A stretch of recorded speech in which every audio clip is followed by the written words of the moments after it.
हम अपने हिंदू भाइयों से ये कहना चाहते हैं, मेवात के हिंदू भाइयों से, कि तुम्हारी हिफाजत करना हमारा काम है, मंदिरों की हिफाजत करना हमारा काम है, हम करेंगे। और हमारी अपील है पूरे देश के हिंदू भाइयों से कि जो माइनॉरिटी में बाहर मुस्लिम रहते हैं, उनकी उनकी आस्थाओं की, उनकी मस्जिदों की, उनकी हिफाजत करना हमारे दूसरे देश के हिंदू भाइयों की है। ये हम अपील करना चाहते हैं और ये ही हमारी कोशिश रहेगी। यहाँ हम हिफाजत करेंगे और पूरा देश का हिंदू हमारे मुसलमानों की हिफाजत करेगा। यही हमारे देश की संस्कृति है और यही हमारा देश की परंपरा है।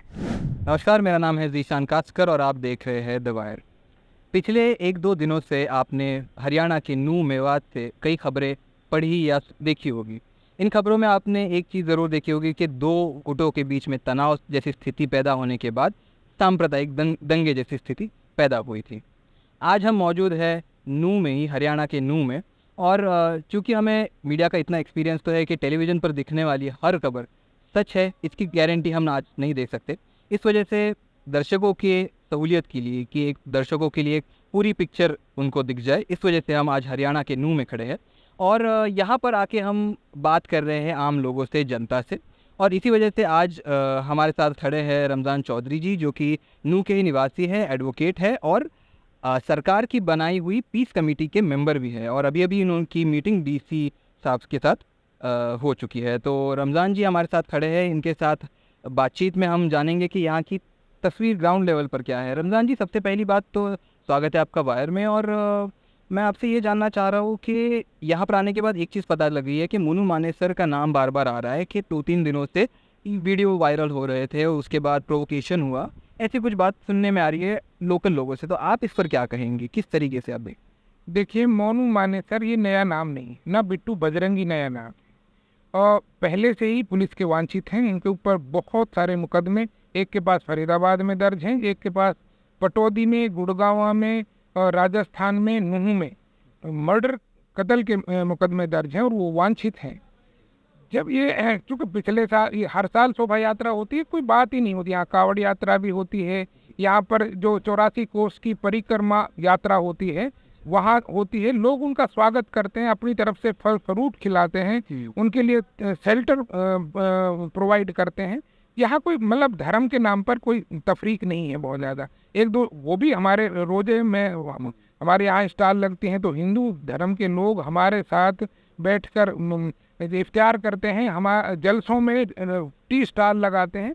तो यहाँ भाईचारा है, बहुत पुरानी साझा संस्कृति है, उसके लिए मेवात जाना भी जाता है, अमन भाईचारे के लिए। लेकिन जिस तरह से मोनू मानेसर और बिट्टू बजरंगी ने पिछले 2-3 दिन से जो हालात बना रखे थे, वीडियो डाला पहले कि भाई अब मैं आ रहा हूँ और मेवात आ रहा हूँ और ये शेर हूँ मैं, ये जो भी है, और उनके साथ ही उन्होंने, और जब वांछित आदमी किस तरह से इस तरह वीडियो डाल सकता है जो मोस्ट वांटेड हो, और बिट्टू बजरंगी कि हम तुम्हारे जीजा हैं, आ रहे हैं, ये कर रहे हो, तो उससे क्या है कि इधर भी बेवकूफ़ों की कमी नहीं है, उधर से चैलेंज हो रहे हैं, इधर से बातें कही जा रही हैं, स्वीकार हो रहा है। इन सब बातों से हमने पुलिस प्रशासन को अवगत कराया। मेरी बात हुई उषा कुंडू जी से, जो यहाँ की एडिशनल एसपी हैं, चूँकि एसपी वरुण सिंगला जी बाहर गए हुए थे छुट्टी पर, तो मेरी उनसे बात हुई है और उन्होंने कहा कि जी ऐसा हम किसी गलत जो अवांछित व्यक्ति है उसको नहीं आने देंगे, आप सुनिश्चित रहिए। क्योंकि आप कह रहे हैं कि एक तरीके से माहौल मतलब सांप्रदायिक माहौल बनाया गया, इस तरीके से आप कह रहे हैं। तो मैं आपसे जानना चाह रहा हूँ कि सोमवार के दिन थोड़ा क्रोनोलॉजिकल वे में हमारे ये बता सकते हैं कि एक्चुअल ग्राउंड पे हुआ क्या? सुबह से लेकर शाम तक 12 से 8 के बीच में ये दंगा भड़का, ऐसा हमें न्यूज़ में पता चला, तो हुआ क्या था? प्रोवोकेशन 2-3 दिन पहले से था जी। इसी को लेकर पीस कमेटी की मीटिंग भी हुई, हमने एसपी साहिबा को फ़ोन भी किया, बातचीत हुई अमन कायम करने के लिए कि ये सब पुलिस प्रशासन का इंतजाम होना चाहिए, इस तरह लोग हुड़दंग करने वाले हैं। चूँकि पिछले बार भी हुड़दंग हुआ था, एक मज़ार को तोड़ दिया था जी, लेकिन रात भर में उसको, चूँकि दोनों समुदाय के लोग इकट्ठा करके हम भाईचारा बना रहे, इकट्ठे हो गए, फैसला हो गया, इकट्ठे लोगों ने हम बरसात भी लिया। लेकिन इस बार क्या हुआ कि जब वहाँ से चलाए पाली से बिट्टू बजरंगी, उसने कहा कि मैं आपका जीजा यहाँ चल जाऊँ, ये खबर करके ही, तो यहाँ भी बेवकूफ़ लोग हैं, उन्होंने चैलेंज करके सब लिया। सब कुछ ठीक हो रहा था, 12 बजे के आसपास हम कोर्ट में थे, तो यहाँ से निकल गया काफिला। जब मेवली मोड़ पर पहुँचा है तो देखो वो है जांच का विषय कि कुछ लोग कह रहे हैं कि पत्थर जो यात्रा वाले थे उन्होंने पत्थर शीशे वाली बिल्डिंग पे फेंका है। हाँ। कुछ लोग कह रहे हैं कि उन्होंने पत्थर फेंका है, बट ये तो जांच का विषय है।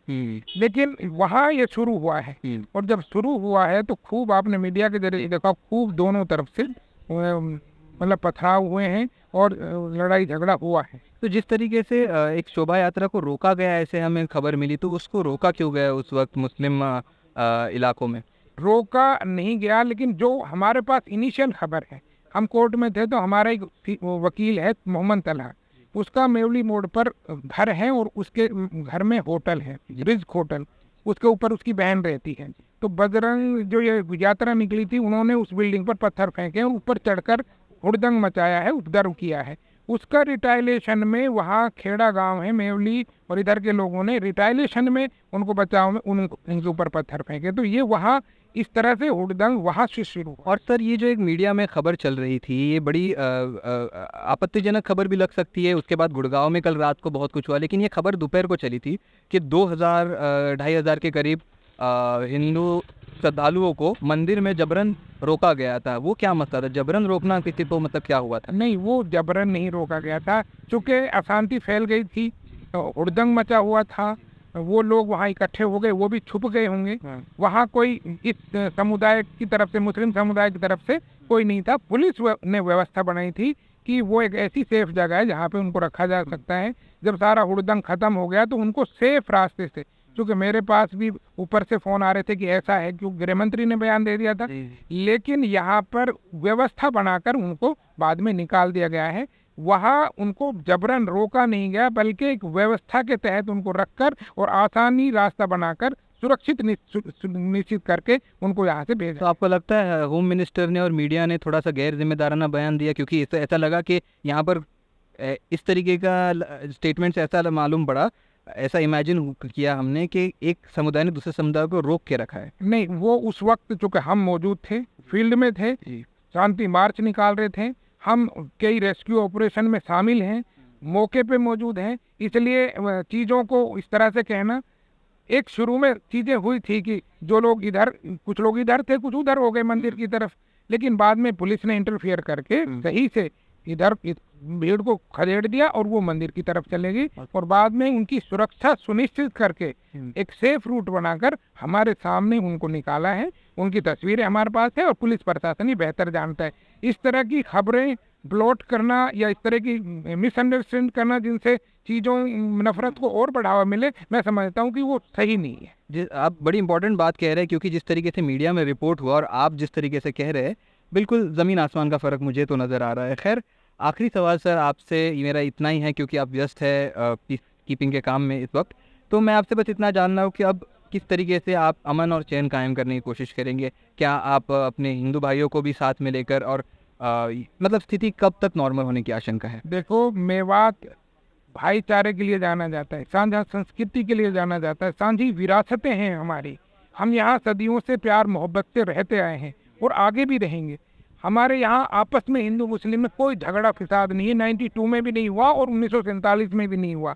लेकिन बाहरी तत्वों ने एक खास एजेंडे के तहत इस इलाके को, चूंकि ये 40 किलोमीटर दूर है दिल्ली से, यहाँ अमन शांति क्यों है, इस तरह से एक खास एजेंडे की तरफ नफरत फैलाकर बांटने की जो कोशिश की है, जो दुस्साहस किया है, हम किसी भी कीमत पे उनको सक्सेस नहीं होने देंगे। हम अपने हिंदू भाइयों से ये कहना चाहते हैं, मेवात के हिंदू भाइयों से, कि तुम्हारी हिफाजत करना हमारा काम है, मंदिरों की हिफाजत करना हमारा काम है, हम करेंगे। और हमारी अपील है पूरे देश के हिंदू भाइयों से कि जो माइनॉरिटी में बाहर मुस्लिम रहते हैं, उनकी आस्थाओं की, उनकी मस्जिदों की, उनकी हिफाजत करना हमारे दूसरे देश के हिंदू भाइयों की है। ये हम अपील करना चाहते हैं और ये ही हमारी कोशिश रहेगी। यहाँ हम हिफाजत करेंगे और पूरा देश का हिंदू हमारे मुसलमानों की हिफाजत करेगा। यही हमारे देश की संस्कृति है और यही हमारा देश की परंपरा है। शुक्रिया सर हमसे बात करने के लिए। इसी पॉजिटिव नोट पे, अमन और चैन के नोट पे रमज़ान जी का इंटरव्यू हम ख़त्म करेंगे। तो दोस्तों, यही बात है कि टीवी न्यूज़ पर एक खबर दिखाई जाती है, उसको सोशल मीडिया पे एक अलग तरीके से दिखाया जाता है, लेकिन सच्चाई कुछ और ही होती है, जिसे हमें आज रमज़ान जी के थ्रू पता चला है। ऐसी तमाम और ख़बरों के लिए, और ख़ास करके हरियाणा की और डिटेल कवरेज के लिए देखते रहे द वायर।